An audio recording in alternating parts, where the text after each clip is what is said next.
हिंदुस्तान की वो ताकत जिसे पाने के लिए दुनिया में होड़ लग गई है, वो लड़ाकू विमान जिसके लिए सारे देश कतार में खड़े हो गए हैं। इस ताकत का नाम है तेजस।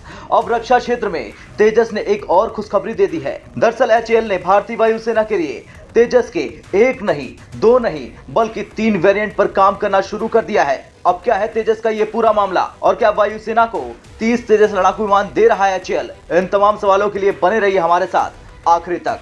दरअसल हिंदुस्तान एरोनॉटिक्स के जो अध्यक्ष हैं आर माधवन, उन्होंने कहा कि कंपनी ने भारतीय वायुसेना द्वारा ऑर्डर किए गए 32 इकाइयों में से 30 सिंगल सीटर तेजस MK1 लड़ाकू विमान सौंपे हैं और एक विमान वर्तमान में वायुसेना की वेटिंग कर रहा है। टेक डिलीवरी और एक अन्य विमान अगले महीने अनिवार्य उड़ान परीक्षण करने के दौरान सौंप दिया जाएगा। लाइट कॉम्पैक्ट एयरक्राफ्ट यानी LCA डिवीजन ने 18 तेजस प्रशिक्षकों का निर्माण शुरू कर दिया है और एचएएल की योजना इस साल 4 ट्रेनर विमान और शेष 14 प्रशिक्षकों को 2024 तक डिलीवरी करने की है।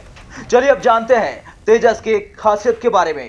तेजस एयर टू एयर और एयर टू सरफेस मिसाइल दागने में कैपेबल है। इसमें एंटीशिप मिसाइल, बम और रॉकेट को भी दागा जा सकता है। तेजस 42% कार्बन फाइबर, 43% एल्यूमिनियम अलॉय और टाइटेनियम से मिलकर बनाया गया है। तेजस फाइटर सिंगल सीटर और इसका ट्रेनर वेरिएंट 2 सीटर है।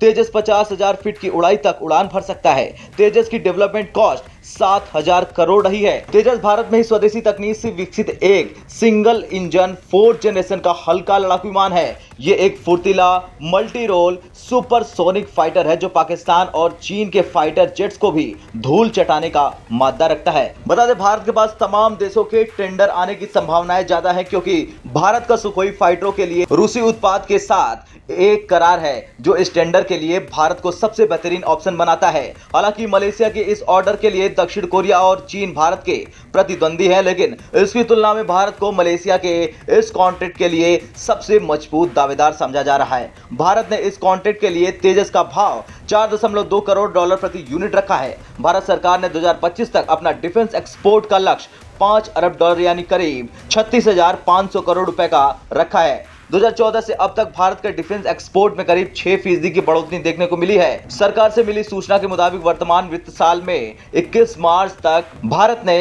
11,607 करोड़ रुपए का डिफेंस एक्सपोर्ट किया है। ब्यूरो रिपोर्ट, भारत तक।